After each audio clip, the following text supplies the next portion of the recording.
think we're live, are we, John? We are indeed. Well, welcome everybody. I hope there is somebody out there. If you are out there, drop us a message in the public chat and just let us know you're there. Today we're going to be having a conversation, a discussion about the Open Guide to Kanban, a truly, and I do mean this most sincerely, although I sound like a movie actor now, but I do mean this truly when I say this has been a deeply collaborative effort amongst a great number of people who would describe themselves as flow practitioners or people who care about the concepts around flow and the constructs around flow. I'm sorry they're not all here today, but different commitments mean they can't all be online at the same time. They're out earning a living. But I think this is going to be a nice conversation. And I'm going to give an opportunity for my fellow colleagues who are on the call to say hello and just to let you know what their thoughts are. And then we'll get into a bit of a discussion about the guide that is now live, folks. It is now live. Kanbanguides.org, unless I'm wrong. You'll see a banner going across the screen now. So it is live. It's a similar, familiar interface you'll find, thanks to our friend Martin, who's done some mastery in the last 48 hours to get that up. And it's available to download currently in UK and US formatted documents, A4 and letter size in English. And I'm sure as the community rallies around, different translations will start to emerge. So they're more followable in your local language around the nuances of some of the linguistics we've had to play with to get a guide that we could reach consensus in the majority of the Kanban and flow communities. I'm going to stop talking now, guys, and let you say something. So I could just say just a few words. I want to thank a lot of people who don't want to be named. And there's a number of people who are happy to be named. And so Jim Benson, famous for the lean coffee and personal Kanban, and also does a lot of work in Obeya, the Obeya community. Andy Carmichael, formerly from Kanban University, is still very much a stalwart in the Kanban community. Jose Casal, who's been in Kanban University and Pro Kanban and the Flight Levels community. Magdalena Furlit in Scrum.org. From Poland, Michael Forney, who's here with us as well on this live stream, and of course Martin Hinchelwood, who is a wonderful reviewer, but also enabled us as well to have open discussions. So on the website that we'll look at later on, you can actually contribute to the discussion, and Martin was basically the architect of that. We'll talk more about that later. In addition, we basically had Christian Neverdal as well. He's a PKT, a Pro Kanban, and someone who does this stuff all the time. So he doesn't just train, he's consulting all the time, just like a lot of the reviewers here. Nader Talai as well, from Kanban University, also from the SAFE community. Steve Tendon from the Tame Flow community, author of many books. And of course, here our wonderful Nigel Tudor here on the screen as well. So really looking forward to sharing this document with you. Martin, I'm going to hand this over to you next, if you want to say a few words. Sure. I think one of the things that I, apart from reviewing the document, which I was all very honored to do, I wanted to help leverage my technical skills. I think I'm the technical one in the group from a software perspective, to help enable a greater community around the document. So we're leveraging GitHub. Many of you might not be familiar with GitHub. It's not as hard as it sounds, but it does give us a bunch of capabilities that are great. One is that all of the document is in Markdown, in text, in source control. So if you want to fork the repo, is probably something that you will figure out how to do. But copy it, make changes, and send us requests for changes. That's super easy to do. Even better than that, it comes with a pretty lavish discussion forum capability built in. So we can have discussions, we can debate over different topics, and as other guides have done, maybe that results in meetings and live discussions as well when you need to hash things out. And then somebody can make the changes and submit them. And it's not all on the people who were part of the original group. Anybody can go and fork that, create changes specifically for new languages. So one of the things that we're able to support is that the whole site is multi-language, not just the guide itself. So one of the common barriers is, how do you find your language on a site that's predominantly in English if you don't speak English? Right? So the whole site is translatable. And we also maintained all of the existing content from the previous Kanban guide documentation. So they're all available on the site, including the translations from previous versions are in there already as PDFs at the moment. But if folks want to come along and turn them into Markdown, we can have the whole site in French with all of the history of the Kanban guide as well as the new open Kanban guide. And I think that openness is really important.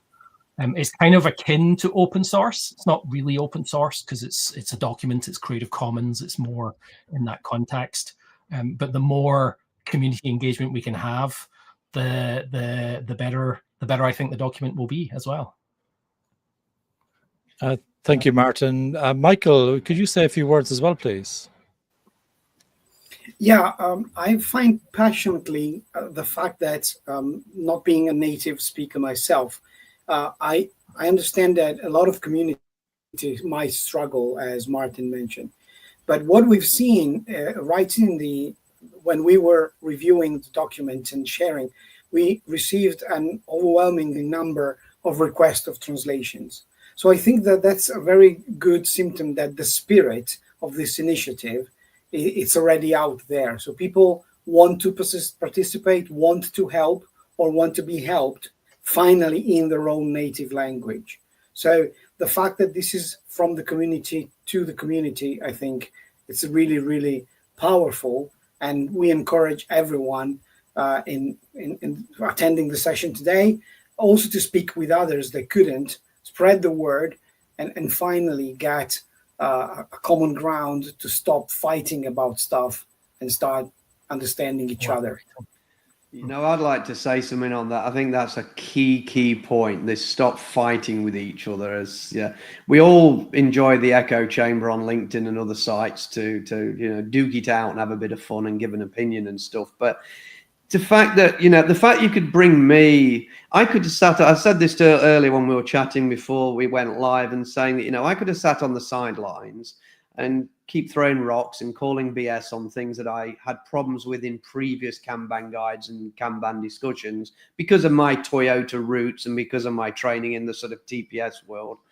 Or I could get involved and I could give an opinion and have a conversation and have a discussion. And the fact that the theory of constraints folks and some of the Kanban University folks and other people who see the world differently to Nigel, and Nigel only sees the world Nigel sees. It's not that I'm right or it's not that I'm wrong. I just have a lens of perception. Is a huge achievement that we all managed to get together and we found language. And there's some nuancing, and people will look at the guide and say, yeah, but you could say this like that. You could say it like that. But think about this. Is a huge amount of people that have come together, almost all the key proponents, and actually have said, we can find words we can live with. And when I did my old Lego Serious Play stuff years ago, we make like shared models, shared mental model type thing. And it was, you don't have to agree with everything, but can you live with it? And that's where I found myself. There's some great words in there about Toyota and about lean thinking and some of the things I'm passionate about that everybody can live with because they don't disagree. And we found words that expressed it. And it's the same for me when I look at some of the measures and metrics that are sort of the same thing with different names. But that's okay, because if it's familiar to you, use it. It means the same thing and you're getting the same result and the same outcome, and that's okay. And I think that, and John and I have had a lot of spats over the years, public as well as private, a lot more in private than in public. And I've expressed opinions, that 8 out of 10 cat owners might express. Old English joke there. But we managed to sit down and say, there are things that we can discuss and agree on, because it's important for the general community and the practice. We're practitioners and contributors. There's people out there just the users of the system, and they just want something they can use with utility to solve their challenges and help them in their what are often very complicated and sometimes complex environments. And we need to stop fighting and proving we're the biggest guy in the room or the biggest mouth in the room. And we've done that. And I think that's a huge achievement. And I thank John for doing that, which, I'm biting my tongue hard here now. I thank John for doing that. And I think the fact that so many people have come together from so many different, factions, if you like, or so many different views on the world of flow, and created something that's very practical, got great utility. The language is relatively easy to follow. And when translations come, will get even easier. And we made an appendix of stuff that everybody wanted to talk about, which you can use if it's useful to you, and say, I'm familiar with that, and I'll go use that because that's valuable to me. It's not you must do all of this stuff. And I think overall, that's a huge achievement for us all to come together and do that. Indeed. Yeah, it was a pleasure really to build bridges, wasn't it, between these communities, and we tried to use language that feels a bit awkward but also more straightforward at the same time. For example, people talk about work in progress or work in process depending on your community, and we had a comment a few days ago, well, isn't that work that started that's not finished? People kind of understand that a bit more. There's different language about how things take, is it flow time, is it lead time, is it cycle time, and all sorts of arguments about that. And so, well, it's elapsed time from started to finished. Everybody understands that. So when's your started point and when's your finish point? And of course, you could have more than one starter point and more than one finish point. And there's a lot of good stuff in Kanban Guide. We built on that. But also what we did as well was we tried to achieve more coherence as well. Yeah, I'd love to hear more about that, Nigel, from you, like in terms of like some of the things that would have bothered you before about Kanban Guide, and maybe I wouldn't say they'd be resolved, but like as in you're feeling a bit more comfortable maybe about what we have in this document now. Look, you mentioned started to finished, which is a really important thing, because people add things into a backlog, an intake, a queue, whatever, wherever you receive your request for doing work from, whatever you call that. And the thing is this, once it's received, once it's known to you, it's work in progress, work in process. So progress and process for most people are synonymous nowadays. The manufacturing world tend to talk about process, and I talk about progress. It's just to take that as it is. But the starting and finish concept is because one of the big bugbears for me is that, and Little's Law talks about this, and other clever people out there, that once the work enters the queue, enters the line for Americans that don't get the word queue, but once you enter, sorry, I live in Texas, folks. Once work is actually in the queue to be done, it's in process. It's now work in the system, and you count it from that point. And as work transitions from step to step, stage to stage, I don't know, column to column, whatever language works for you, there is a queue at each step. And even Ono back in the Toyota days, said Kanban is a compromise. And the effort here is to remove Kanbans, because Kanban is a signaling card. It's a signal for work or for inventory or even for transportation. But the more of them you have, the more inefficient your process is. So the idea is to reduce the number of process steps so things flow more quickly, ideally to do doing and done, to coin a phrase. But there is more than one doing column. And if there's more than one doing column because of the linear nature of your process, then there is more than one waiting state, more than one queuing state. And it's important to measure all of those if you want to find where the constraints are in the system, and to deal with those. So I think that for me was a huge clarification in this work. And I think, that was one of the big things that stands out for me. I have a whole list here, but I want to yield to some of my colleagues who may tell me the things that stand out for them.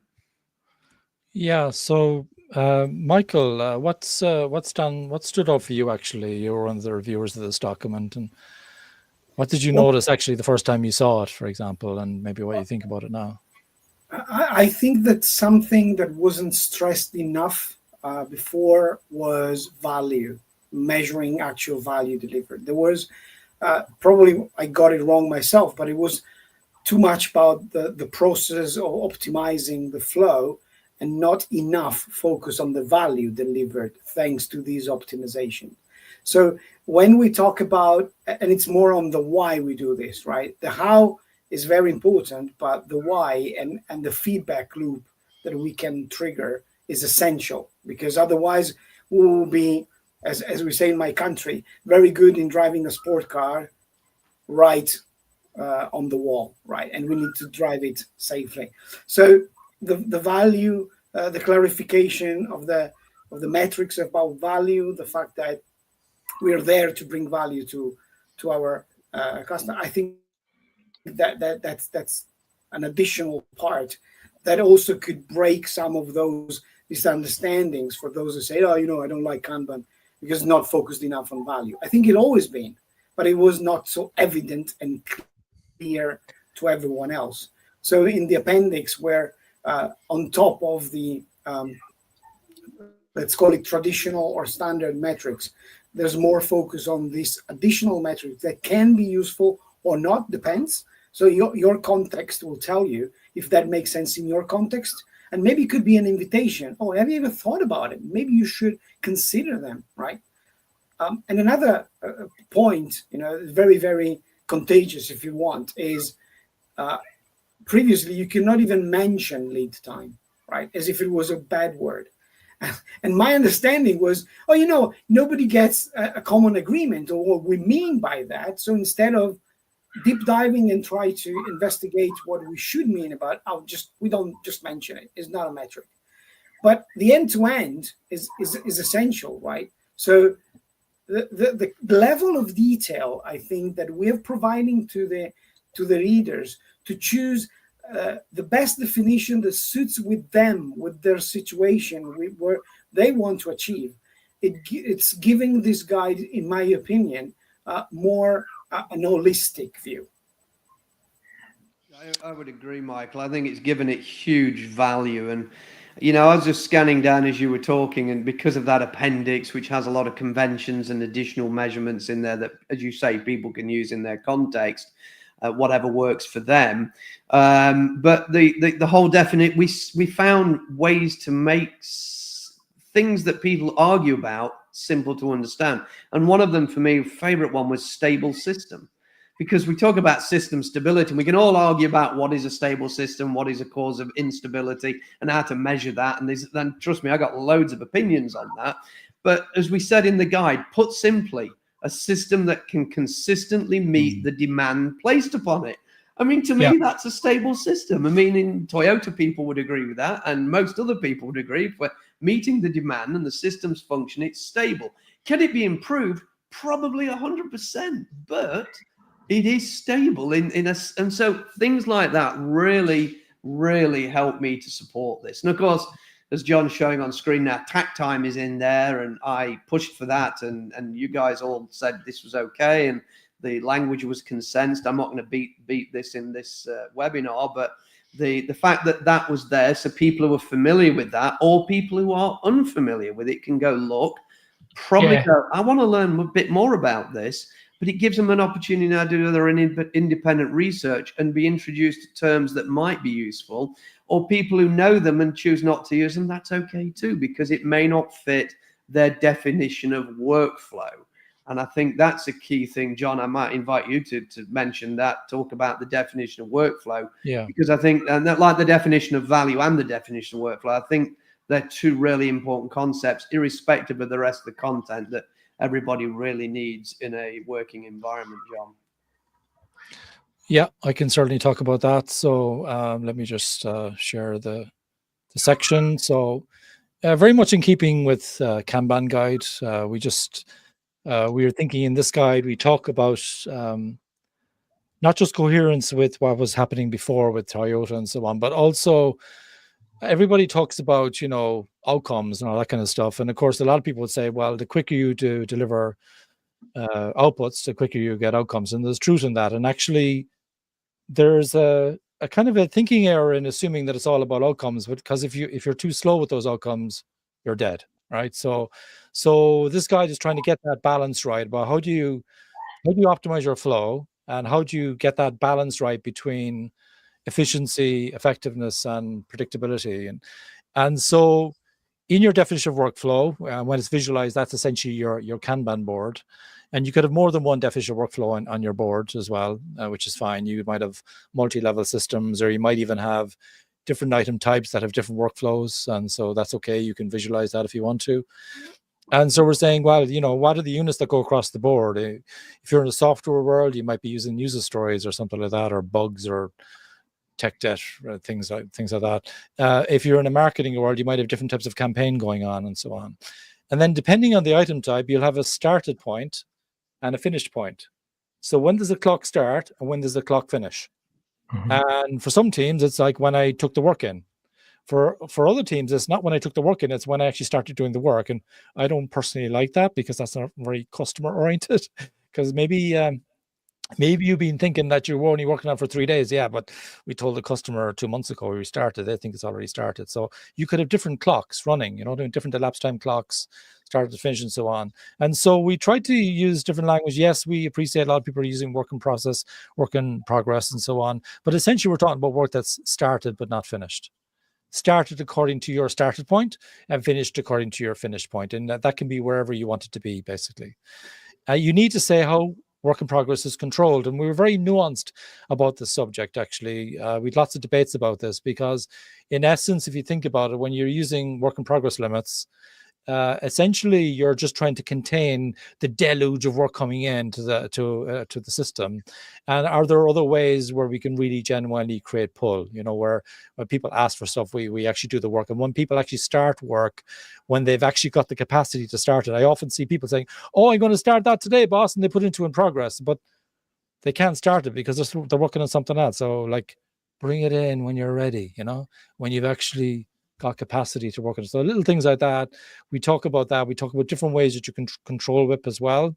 Also, we give some examples as well about some policies. I love the little bit we brought in, kind of going back to where this all came from. Why would you let bad work go downstream, or as Nigel was said, into the next process? Why would you do that? But we're being explicit about that. It's not just about optimizing the flow, but also can we, I'm not saying get it right first time or anything like that. I'm not saying that at all, but can we do a good professional job? So we're feeling confident it's not going to come straight back on us. And we still think that you should have a service level expectation. It can be based on the history of your system. It can be based on a selection of the history. It can also be based on a guess if you don't have enough data. And it's based on your previous history. So like, if you do have history, you know how much the previous work took, but we can't really say that what happened in the past is going to happen in the future. So some health warnings around that as well. Okay. And then, of course, you need to visualize that as well. So this is probably the most important part of the guide, I would say. It's like, this is kind of like, what you don't really have a workflow unless you've got these properties. And we have some recommendations on metrics and measures as well. And there's, of course, there's some practices that we want you to follow. Just like in Kanban guide, we want you to control the amount of work in the system. We want you to ensure that you don't let work rot on the board. You should have a rotting in progress limit, of 0. Nothing should be rotting on the board. And you need to kind of resolve impediments as well that cause block work to move on. So you need to actively manage the work, make sure work doesn't get blocked. And then, of course, you need to improve the flow as well. You need to not just improve the workflow, improve flow, the flow of value. And so we define value in this as well. We define stakeholder, we define lots of things. But remember, lots of Kanban system members, they can only do so much. So people who demonstrate leadership, we call leaders, not necessarily managers. It could be leaders in teams as well. But we like to see managers, if they exist, doing what Nigel would call Genchi Kenbutsu, go to the source, collect the facts to, get the right information so you can make some good decisions. and do it so often that the truth actually emerges. Don't do like what I call a royal tour, visiting once a year and everybody's putting on their makeup and they're, I'm brushing my hair unusually and all that kind of stuff. Try to make sure that it's real, that actually people find out what's going on. So John, I don't want to break your flow there, pun intended, but I think this is a very important section for leaders or people who are in senior executive or management roles and may call themselves leaders to think about, because this is their active participation. This is where they get involved, in their phrase, they lean in to go figure out how to improve the system, because a lot of us in senior roles will complain that the system isn't functioning optimally, whatever that means, and it isn't delivering the outcomes and outputs we want, but they do very little about really getting involved to understand how we do what we do, how the work actually gets done. Which brings me to the other points that I'm really pleased about in this, is that, first of all, we declare that Kanban is a strategy for optimizing the flow of value through a system. And we say it is a signaling system to call for work or inventory, which is the basic concepts or constructs behind the way Toyota use this. But we want to optimize the flow of value, so that we're making a clear statement on that. And in the appendix in the conventions, you'll see that the definition of Kanban from Japanese means signboard or billboard, and is a visual cue that triggers one to select, i.e. start or move a work item. Nothing should be produced or moved without a Kanban signal. Now, it's not, the Toyota folks will tell me, yeah, but there's a few nuances missing there. But the idea is to show that this is ostensibly a visualization approach. It's a way to signal and also to see. You can see the work, and if you make your boards effective, you can see how the work flows through a system, good, bad, or indifferent. And leaders who choose to come and look at that will actually be able to see where the challenges are, the constraints are, all the opportunities for improvement are. So at its heart, that's what it is. We're signaling how work gets done. We're focused on the flow of value. And I think these are just the key aspects that most of us who are in this flow sort of centric industry are trying to achieve most of the time. So I'm really, really happy with a lot of the work that's been put into this. Thank you very much, Nigel. And I'd like to have a chat with Martin, actually, about a question that popped in, if that's okay. So it was a Scrum question. Go, and maybe Martin, you can have a go as well. So I would like to add a perspective from Scrum and Kanban. When I pull an item into the sprint during sprint planning to forecast, I'll be working during the sprint. I consider not started items as items not pulled into the system on WIP. Now, it depends. So we mentioned earlier that you can have more than one starter point and more than one finish point, right? So if you're using Scrum, you'll probably have a started point for, like, you brought it into your sprint backlog maybe, and your finish point might be, well, you met your definition of done. And heaven forbid you don't, I hope when your definition of done is releasable, but if it wasn't, there was something else going on in a downstream process, you might have another finish point for when we really actually released it and got feedback and so on. But actually I think people miss a trick when they use Scrum and Kanban, when they just use Kanban for the sprint backlog piece. You can really be looking upstream and downstream is the kind of way I kind of like to describe it. Martin, I'd love to get your perspective on this. What are your thoughts on it? I think it's quite a common issue to run into, especially as a lot of the tools that provide metrics around this they're not really adequate. My background is Azure DevOps. I'm a Microsoft MVP of Azure DevOps, and it doesn't do this part very well out of the box. All the data's there, but getting it out is a little bit difficult. You're into Power BI realms or third-party tools there. You want to Nigel talked about this earlier. As soon as it hits your backlog at all, it's started work, right? So you want to have the timer start there. But you also want to consider the wait time that it's sitting in your sprint backlog, waiting to come into that sprint itself. But you also want to consider that you might not do it, right? Your sprint backlog is a list of opportunity I'm going to phrase it that way, just for fun. It's not no guarantee that something you put in your sprint backlog is actually going to get delivered at all. So there's perhaps a started finished moment for a particular team where they're looking at, we want to understand the stuff that actually goes through our system versus things that wait there. But Nigel will pull me up for, well, you can't ignore that wait time, right? So I've been channeling Nigel a lot recently in the things I've been writing.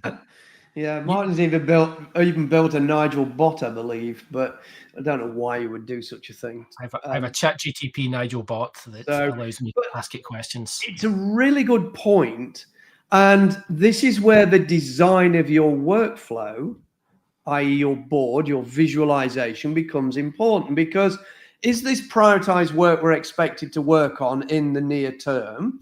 And if it is, it's started, it's in the queue. We start the time, because you got item age as one of the measures in the Kanban approaches. So it's aging. Somebody said, do this, and it's in an order to be done. We haven't started activity on it, but it is waiting to be done. It's in the system. So Little's law and all that, it means it's being measured from a throughput perspective.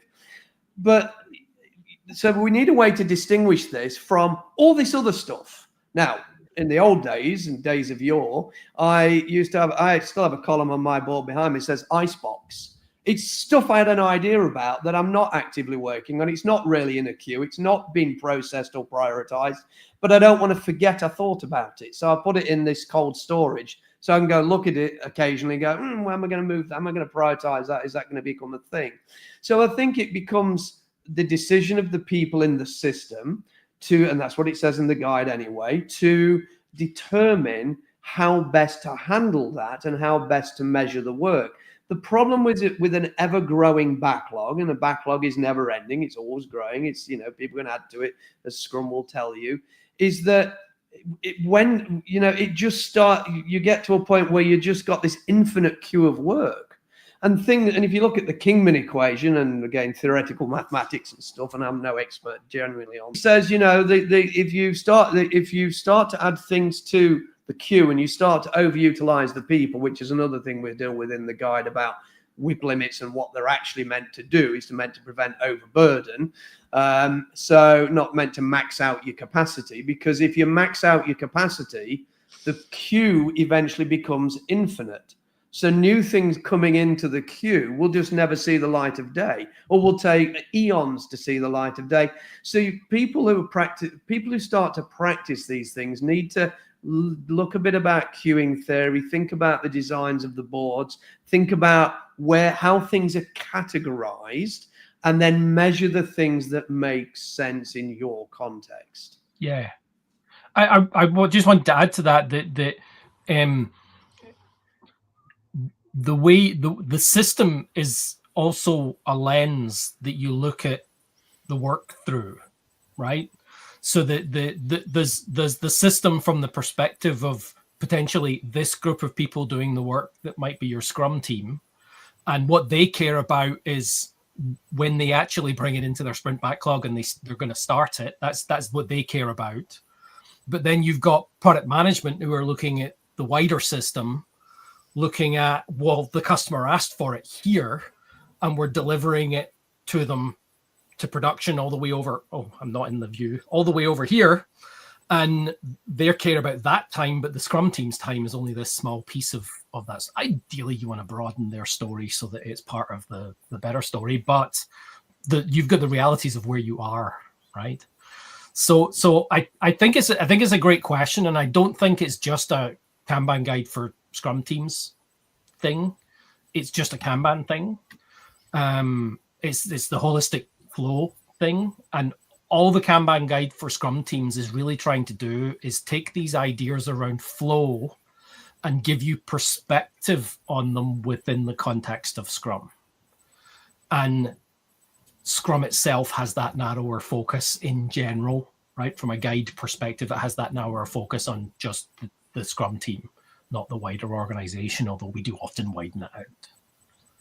There's a question from Tom. I'll put it on screen. And Tom's a stalwart in this industry and a big influencer to a lot of us in this work indeed. how can we track the quantity of a particular value like usability or security? And it's not an easy one to answer. John will probably find something relevant in there, but you've got to be careful because you've got quantification measures and quality measures. So a lot of the approaches that are used are quantitative. These probability forecasts and things, which are discussed in the guide without using any particular naming, but the quantification is what most people are doing. But we need qualitative metrics. I was speaking to some doctors and surgeons this week on a different broadcast, and it'll be out in some weeks' time, about the fact that a lot of measurements in the healthcare system are quantification. You know, number of patients seen, a number of this, a number of that, and that's great, but it talks nothing about the quality, the value that's coming out of the system. So we do need to start to look at, you know, if something like usability is a quality measure, security, you can go both ways on that. It's risk mitigation, it's risk avoidance, so it's qualitative. But what about the quantitative side? There's different measures. So I'm not going to proffer an answer because I'm not the world's expert on this. But again, depending on your context and what it means to you in your definition of value, which we talk about in the guide, understanding what value means to you and what value means to your stakeholders, your consumers, your clients, your customers, whoever they are in your context, because it will vary, the whole internal, external sort of discussion about who's receiving the value. You need to look at how you define that and then find the appropriate ways to measure that. The guide gives you some suggestions. It's not a mandatory list of things you must do, nor is it a comprehensive list of things that you can do. So this is where people need to understand their workflow, understand their context, understand what makes sense in their world, use the guide as what it's intended to be, a guide, not a recipe, not a prescription. Yeah, thank you very much, Nigel. So I'm a big fan of Tom's work, and I was telling the story about this only yesterday when Tom was consulting up to about 10 years ago, I believe. He went into a CEO and he asked the CEO, like, what's your most important project? And Michael, you were there, you heard me talking about this. And the CEO would say, well, this is my most important project, you see. And so then Tom asked the CEO, what's so important about that project? And so the CEO wrote down what was so important about it, you see. And so Tom asked the CEO to bring in the chief whatever officers, you know, marketing officer, finance officer, all these officer people, and they came into the room. It was like we were in person and so on, and I think it was Tom asked, so what's so important about this project?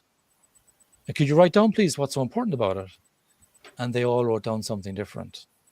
They use words like better, you know, weasel words, you know, and give people a little prompt actually you can use on any LLM. You just say, if anybody tells you that you've got a clear objective or a clear goal or a clear requirement, just write in your favorite LLM, tell me the ambiguities in the following text, using Tom Gilb style SQC, specification quality control. And then you put in your text and it will drive a lorry through your requirements, your truck. What do you call it in Texas, Nigel? A truck. A semi. A semi is another word. Yeah. Really big. Yeah, so I'm a big fan of quantification for that reason. So you need to have a will to try, but we talk about both quantitative and qualitative because there are some things that are difficult. Like, for example, cooperation is difficult when you have a relay race. Who gets the credit if you win the race? Is it the person who passed the baton or the person who received it? Or it's like there's no mathematical equation to tell you that. So, but it doesn't stop us from trying, Tom. So I hope that answers that one. Got a few other questions as well. One of them's from Mike Levings, just going back to here. And so the Kanban Guide 2025 was also released recently. Yes, I was involved in that myself. Would you see any contention between the two guides? No, actually, what we've done is we just built on it, really. There are some things that are a bit different, maybe. Different perspective because you've got different voices, and this is an open guide, so for lots of communities, whereas maybe there was a slightly narrower view in Kanban Guide, but it's building on it. In fact, on the site, Open Guide to Kanban, you can actually see in the history section, you can see the the previous versions of the current version of Kanban Guide, May 2025. You can see the translations as well for the previous versions, like December 2020, July 2020, and I have offered actually to the translators if they want to put their translations, and some translators are saying yes, they want to. So we're opening our arms to people in ProKanban as well to use the site as well and contribute to this as well, and all communities actually. So yeah, the next question is a bit more prickly, I think. I'm curious to know if you've had any feedback from Dan Vikanti and Pratik Singh beyond simply citing them in the guide. All I can say is I communicated with Daniel on the 10th of June what I was doing, that I was going to fork, but it's not just me, it is a collaboration. It is a collaboration amongst multiple people. So, and you can do that, it's open source and all that. So hopefully we did a good job with the Creative Commons notice. And by the way, because this is going to be an open document, it means if you spot bugs in terms of how we did things or what we said, or no, I don't agree with that formula, I don't agree with that description, you can log a bug. It's completely fine. It's open source. It's a little competition. How many bugs can you find per page? Because we kept finding bugs until this morning. So I'm sure you'll find something. So this will be updated more frequently as well. So hopefully that helps, Mike. Thank you for the question. I think it's a good thing to point again at the link on the kanbanguides.org goes to the GitHub repo that backs it, where everything is. And there's a discussion forum on there to have conversations about some of these ideas, and any issues that you have. Perhaps a discussion is a good idea to start with, right? Sometimes it's not the right idea to just create a bug out of the gate and say this is wrong, because perhaps it's I'm channeling a little bit of Nigel here. Perhaps you're just wrong from your perspective, right? And have some other eyes on your idea. But once you do come to a consensus, you can make the change yourself and submit it to us, and then we'll hopefully bring it in as quickly as we can, as long as it's relevant, pertinent, and there's probably another word in there that I'm looking for that I'm not good at those words, but a good change, right? Yeah, thank you very much. And actually, it was a real challenge, wasn't it, putting this together? I guess my job was kind of curating all the wonderful ideas from the different communities that are out there. And often I say things myself that when I go to write it down, I say, is that really true? And I often find things that I used to say, when you write a book, you challenge yourself. When you write a guide, it's, oh my God, is it really, really true? So... John, I would invite people who know my work and my background with Toyota and the years I was very lucky to be taught and trained by them, and also the conversations I have around Toyota's production system, lean thinking, and various discussions of that. There are a lot of people in that community who could now get involved if they disagree with the way I've worded something or the way I've tried to channel my training over the years into some of the nuanced words. They also are invited to participate in this to help us evolve how to use these techniques that originated in Toyota, that inspired others like David Anderson and others to adopt some of these ideas and bring them forward. And if you think that some of the nuanced language could do with improving, or there's something that's missing or something that's misworded, you now have an opportunity to contribute. You have now an opportunity to go to the website, grab kanbanguides.org, as it's on the screen now, go and get into the discussion and contribute an improvement, a fix, a suggestion, or have a bit of a conversation and a debate with the people in there, and that will help us to improve it even further. My focus here, my effort, was to try and explain how we distinguish Kanban in manufacturing from Kanban in non-manufacturing, so-called knowledge work, not just software development, which has been used in, of course, a great deal. And to nuance that, the difference between push and pull systems, that's in there. What a whip limit describes versus how Toyota pulls things and how they self-regulate the system. And we'd like to see self-regulating pull systems in there. These are the things we'd like to see emerge. The guide doesn't say you do it this way or that way. It gives you some suggestions and guidance, as in a guide. but it does tell you that in your context, it would be great if you could do some of these things, but it leaves that open for you to do that. So if anybody in the community that are considered lean focused practitioners, Toyota focused practitioners, the people who I looked up to as leadership and who taught me over the years, and others I still collaborate with, if you want to make it a little bit better, this is your now opportunity to do so. Thank you, Nigel. Michael, I'd love to get your perspective as well. I think you had a couple of topics that you wanted to bring in. The floor is yours. Yes, especially for those who might have been pushed back by the Kanban stuff they did not understand, and maybe there was a lot of concepts that were not explained in bricklayer's term, as they say in England. I think this guide helps to understand more what we're talking about, help us to break those barriers and those misunderstandings. Oh, this is just for manufacturing. No, it's not.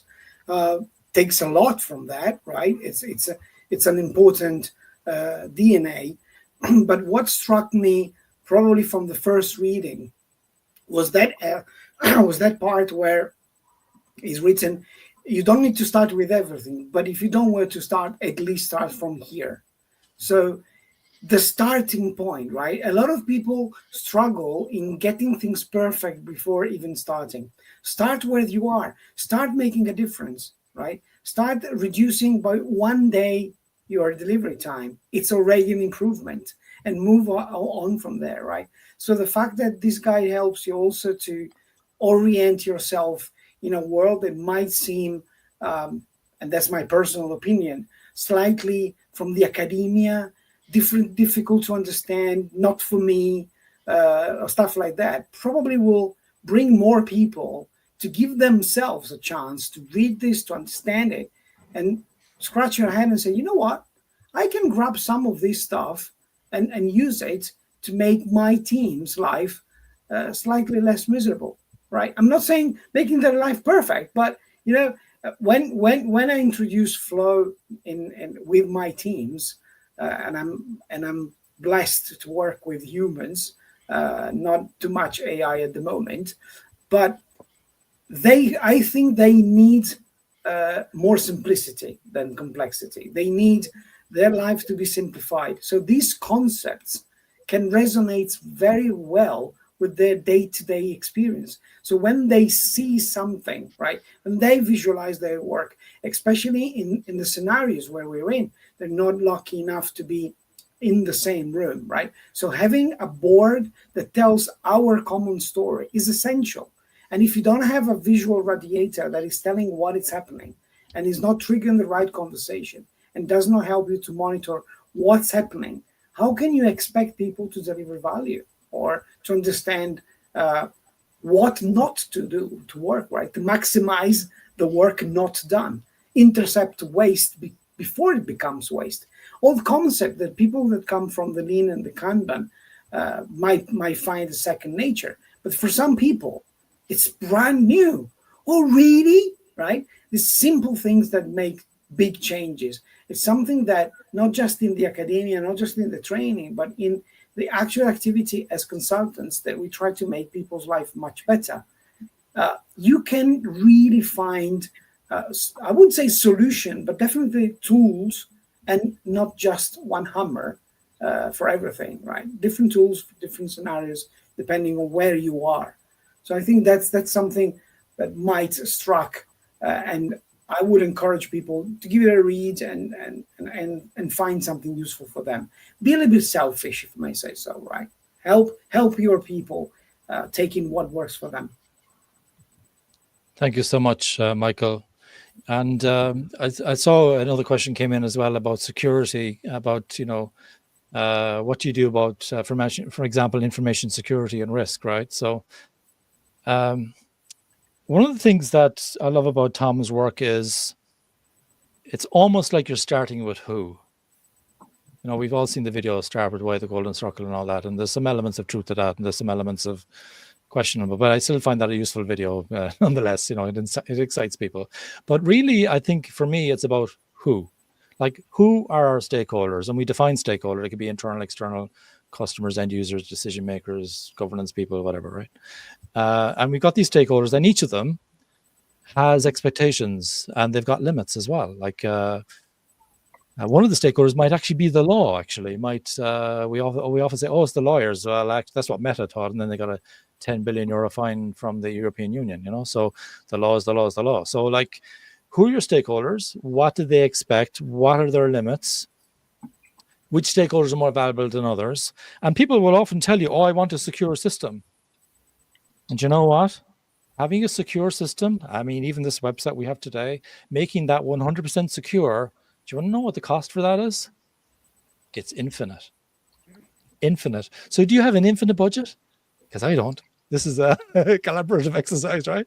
This is on a shoestring. We're a bunch of people who care about the community, putting things together, very much with the support of Martin here, getting us up and running with the website and so on. Really appreciate that. So, like, in all honesty, what would happen is people say, "Oh, I don't want any hacks." Really? So no hacks ever? Or would you be okay with, would you tolerate maybe one hack every 5 years? Or would you tolerate one every 6 months, actually? Or is it more about, we don't mind them getting in, but actually, what did they get access to? And can we close it down quickly? You know, things like that. And so what I love about Tom's planning language for short, plain two word planning language, is you quantify. It's what's the scale, a number of hacks, for example. What's the meter? Well, the number of hacks reported on our internal dashboard, or what's spotted by our AI system, seeing people getting in. Okay, so what would we tolerate? What's tolerable? And then what's our goal? What are we aiming for? Well, we'd actually be okay if you only got hacked once a year, you know? And if you actually look people in the eyes, they might be happy with that. And then what's the stretch? Well, we only get hacked maybe once every 10 years or something like that. So you can quantify, because if people assume that we only get hacked once every 5 or 10 years, don't be surprised if your budgets just explode because you've just gold-plated what's been asked for, when really we would have expected less. So actually quantifying those is very important. So just having the will to have that conversation is really, really crucial, I think. You know something, John, that's where there's a huge debate about probability forecasting, and we won't dive too deeply into it here, but the area of risk management is where things like Monte Carlo simulation and probability forecasting comes in. So if you are in an area where you're trying to manage risk, and I'm fortunate to know people in risk, then that's an area where that should be a greater focus. And we're not going to give you the solution in this guide. We're going to give you a guide to be able to use what we think is valuable. And I think now there was a question from Casper, actually. I think you just put it on screen a minute ago. I think actually it's that one there. Oh, sorry. And it comes to that because I was reading that while you were talking. And if I'm interpreting this correctly, it's talking about the challenges, the friction, the constraints, whatever words we want to use in the system, and whether we're using Scrumafall or Water Agile, Wagile, or whatever we call these things in the old days, daft words. But the reality of it is, and this is why I think what we've created collectively is so valuable. Because if you visualize how work gets done, all that stuff is transparent. And as Russ said earlier, 100% transparency is crucial. We can see it all. And then we can start to ask questions. And in the guide, we talk about, helping people to get the right answers more rapidly. There's language in there specifically. But essentially, if you can see the workflow, you understand every step of how you do the work, this stuff becomes visible and you start to have the conversations to deal with it. And there is language in the guide, and I'll find that so we can pull it up in a minute. But I just wanted to sort of speak to this point, because what Casper's saying is what drives people bonkers in the real world. But the answer to this is to make the work visible. Once you can see it, you can have a conversation about how to deal with it. And there is language in the guide specifically about that. John, I'll hand back to you. Yeah, thank you so much, Nigel. There's a question from Ross, actually. So who do we see as the audience for this? And maybe I'll go around the room on this, actually.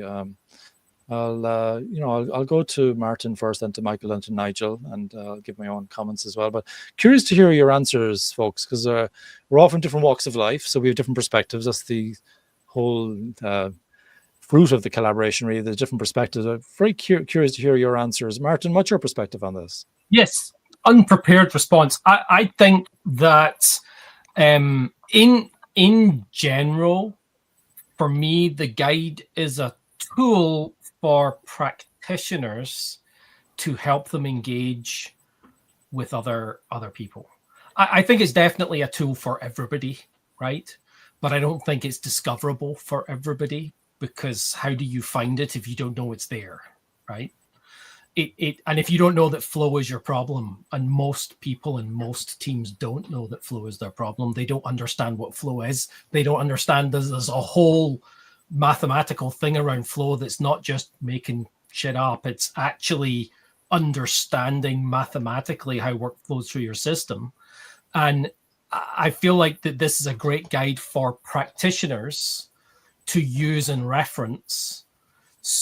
To some of it is a little bit of lending credibility. Sometimes you need, we've all been in this situation. I would guess many people in the chat as well have all been in the situation where you go into an organization to tell them what they already know, and that you're bringing a little bit of external credibility to that story. And if you just have one person talking about flow, if you just have one person using those words, and that's why it's so good that the guide is in layman's terms, is in plainer language than a lot of the reference material out there, that you can point people to this guide. You can use the language that we're using in this guide to benefit the work that you're doing with your customers. And I think that's, for me, is the core audience for this is practitioners, and then they will use this in ways with their practitioners. I don't know that story.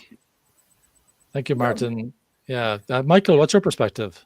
Yeah, to me, I see a very, very diverse audience. Could be the newbies, right, that might have read other guides and found hard to understand because there's a lot of unsaid or taken for granted, or even expert practitioners that would like to dive deep into something like, tact, just to mention one. They might have heard it, but I never find a very simple and straightforward explanation of that. And it's perfectly fine if it doesn't fit with your system, but what it does, and maybe you could decide to apply it and propose it. But also as a conversation starter, and something I really liked it is that whenever something is mentioned and is referring to something outside, may it be system thinking or other thing, there are references. So it's a starting point. It allows you also to build up a scaffolding system where you can start your personal journey in expanding your knowledge, or use it with your team. Probably as a trainer can also be a good element to sediment concept, and again, as we said, to simplify the language. So in short, the audience, I think, is wider than might have been probably before, and this would also make more people comfortable to say, you know what, I read this, I think might be interested for you, rather than, oh, you're doing Scrum, now you should be doing Kanban, that's why, right? Maybe there's these things that you can apply in your current scenario. It doesn't mean it's either or. So yeah, probably the audience is more wider than probably might have been intended for other guides before. Thank you so much, Michael. Nigel, very interested to hear your perspective as well. Sure. I like the word scaffolding that he just used, because in some of my work on complexity and stuff, we talk about scaffolding being a temporary structure we put in place to support learning, to support whatever we're trying to support. Some of it may stay permanently because it becomes part of the system, or others can be removed away. So for certainly anybody starting out trying to find the way to manage work, may find some utility in what we've described. When we talk about, I'm going to flash up a couple of things, and I posted some of the Kanban guide, and it came up as you, John, so it looks like you're making these statements, but that's good. These are copy-paste from the guide. So if we read this, the strategy of Kanban system is to enable the system members to ask the right questions sooner as part of a continuous improvement effort. And then later on, we talk about, as you mentioned earlier, Genchi Genbutsu, which is the Japanese phrase, which is go and see without assumptions, understand what's really happening, where the work is done, and take action. And there's some words on there. I won't read it all out, and people can read it and grab it off the video later. But the whole point of this is, so who's the guide for? Well, it's clearly for people that are starting out wanting to manage workflow in some way, be it software, be it something else. It's clearly for people who want to visualize that workflow and understand where the opportunities for improvement are, whether you call it Kaizen or whatever, or constraint management, it's there for you. But this says managers, leaders, or people who call yourself a leader or who have characteristics of leadership, who control work in a managerial way, then that's something that this guide suggests that you get involved with. And my advice to people who start to use this to help them in their work using Kanban type systems is to make that section visible. It's the improving flow section. Make that section visible to your leadership managers, people who tell you what to do, so that they see they have a role. And if they read nothing else in the guide other than the statements about what is flow, what is value, demand management, they read that paragraph, that will be valuable and will help us. So I think that primarily, yes, people who are using it and practicing it, but people who are managing the process, the system, and the people who are practicing it need to be shown it so they can see where it's relevant for their role in helping the system improve. Thank you, Nigel. And I'm not going to duplicate what's a lot has been said. I agree with everything that's been said by my colleagues here. My own kind of lens on life is coherence. And so we can have Kanban system members doing great things. And if you think about it, what we have in this guide is really a coping strategy for all the craziness that goes around. If you have a team, all the craziness that goes around, and the overwhelm of too many things being started in the organization. And if you think about it in Scrum, the product backlog is a coping strategy for all the nonsense. So you only bring in what you want when you can bring it in. And similar here with the Open Guide to Kanban as well. And there's lots of strategies for dealing with that. I think one of the things that Nigel talked about is really close to my heart as well, which is how can we make sure that there's more understanding about what's really happening in the system. And some people talk about, it's okay to be on the balcony as a manager. And there's a lot of merit in that. You can see what's going on. But there's also a lot of merit as well in just getting down on the floor, rolling up your sleeves and putting on your Wellington boots, metaphorically, and understanding what's really happening.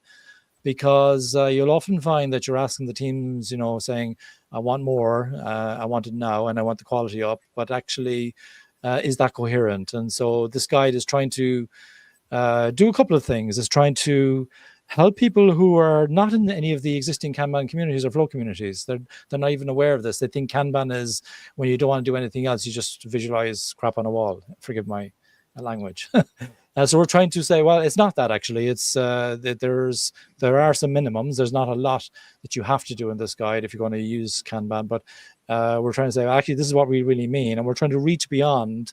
So it's an open guide. So we're trying to reach beyond so that we're using language that we think everybody understands. You don't have to be a Kanban nerd, we hope, to understand what's in the guide. We've also got lots of definitions.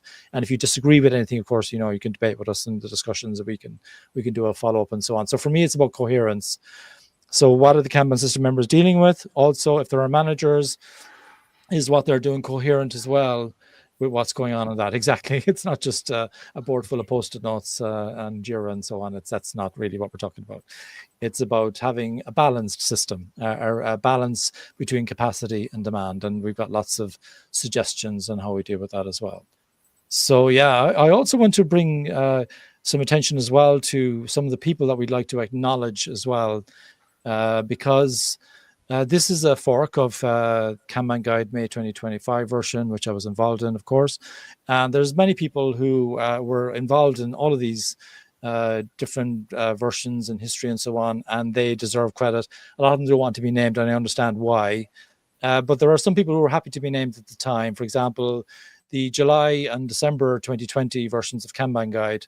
We had John Paul Bailey, Jose Casal, Colleen Johnson, Todd Miller, Eric Neighborg, Steve Porter, Ryan Ripley, Dave West, Julia Wester, Yuval Ure, and Deborah Zanke as well, who was involved in editing that document. We were driving poor Deborah crazy, I remember.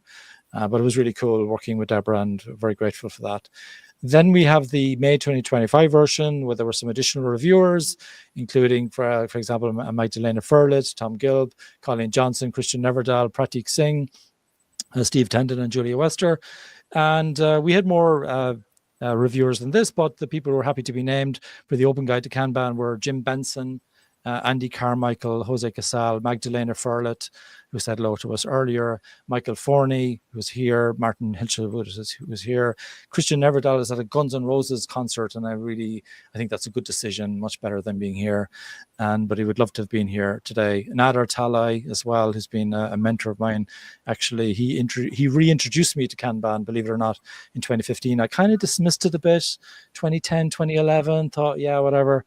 And Nader brought me back to the trough, so to speak, and Andy gave me a lot of mentoring as well.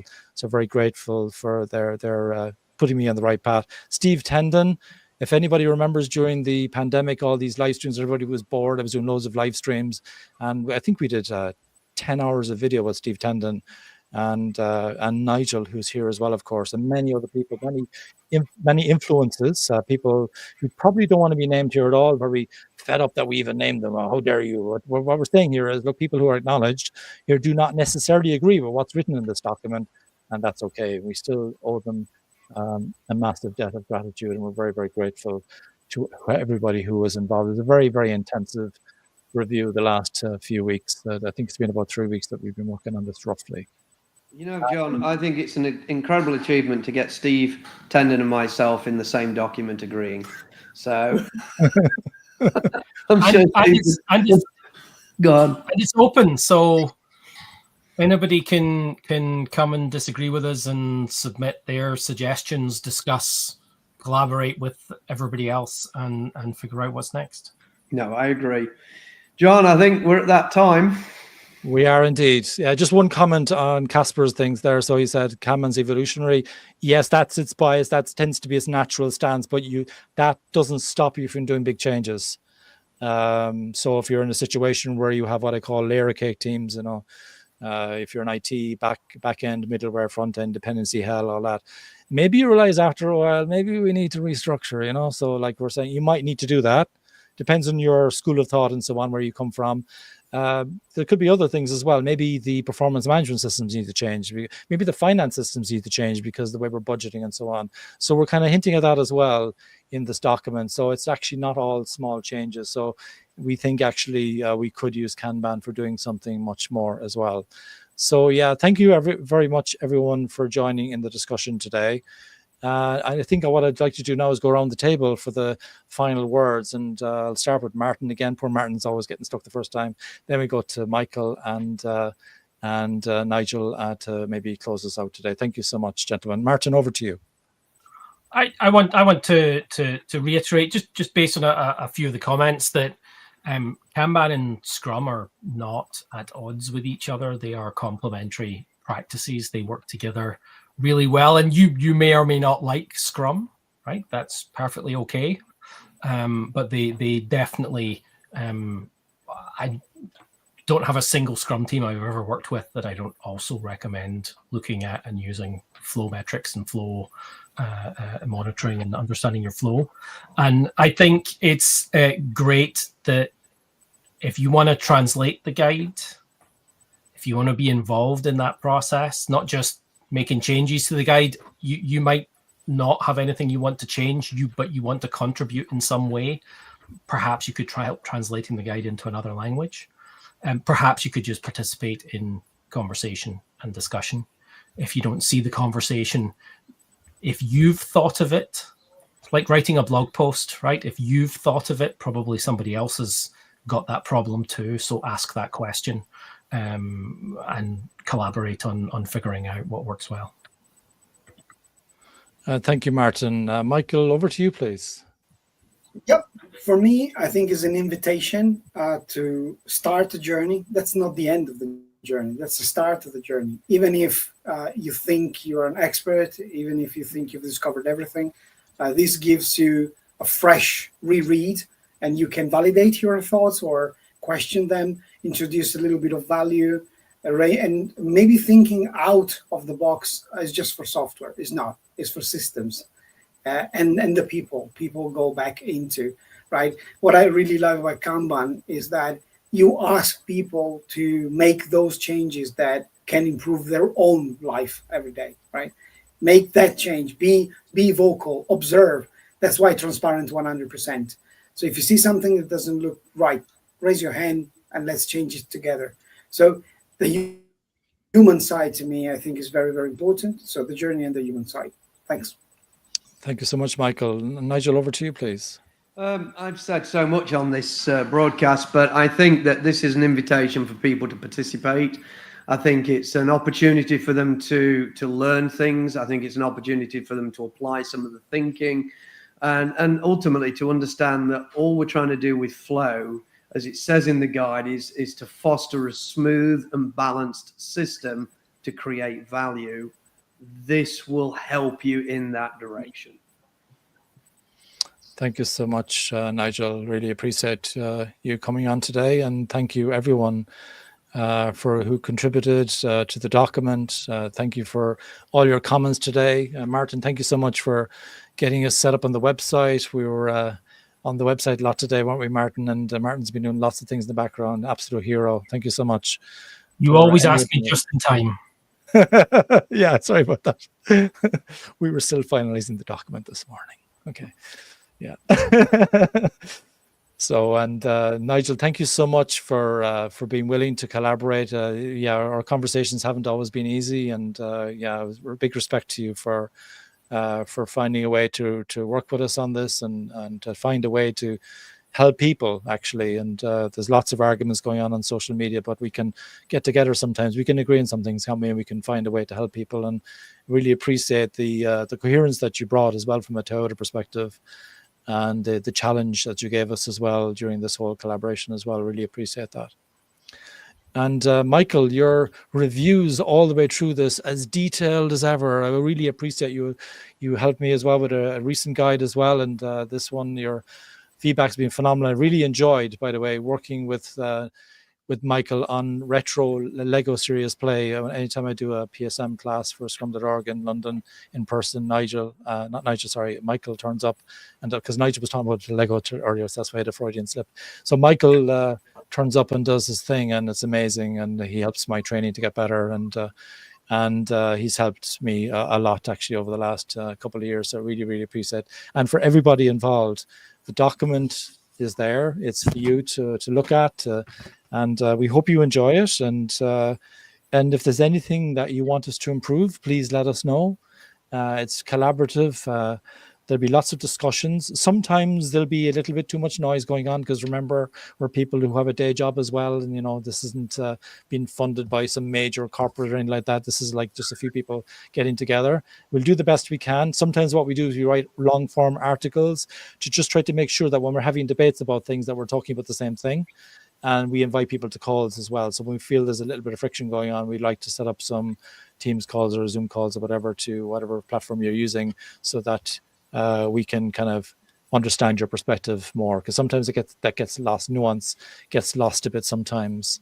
Yeah, Gary was there as well when he was trained, as well as one of Michael's retro Lego Serious Play trainers. So yeah, thank you everyone for joining. So thank you, Nigel. Thank you, Martin. Thank you, Michael. Thank you everybody for being here. And we hope you enjoy the document. We hope you find it useful. And if there's something you don't like, join the discussion, and maybe join the discussion before you go on social media. I had a recent document. Oh, I'm only halfway through the document. I'd just like to say, well, maybe you should finish reading the document, or I haven't read the document yet, but this is what I think. No. Yeah. I got one of those the other day as well. So read the document, please. This is shorter. It's manageable. So, just go through it. And we put a lot of thought into it. So if there's something wrong, the best place to talk about improving it is on the site. There's a join the discussion section. That's a much better place, much more constructive than getting clicks and all that kind of stuff on social media. And you can still get the clicks, by the way, because what you'll probably notice already is that there are contributors already on the site, and so people who contribute get recognition. So you contribute something, you are also a contributor to this document. So that's a healthy way to maybe help the community. But there's too much arguing. Let's try and help people fix problems, and let's try to win, not win arguments. So thanks, everyone. And we'll leave you there. And thank you so much for your time, and looking forward to hearing what you think. Thank you so much, everyone. Thanks.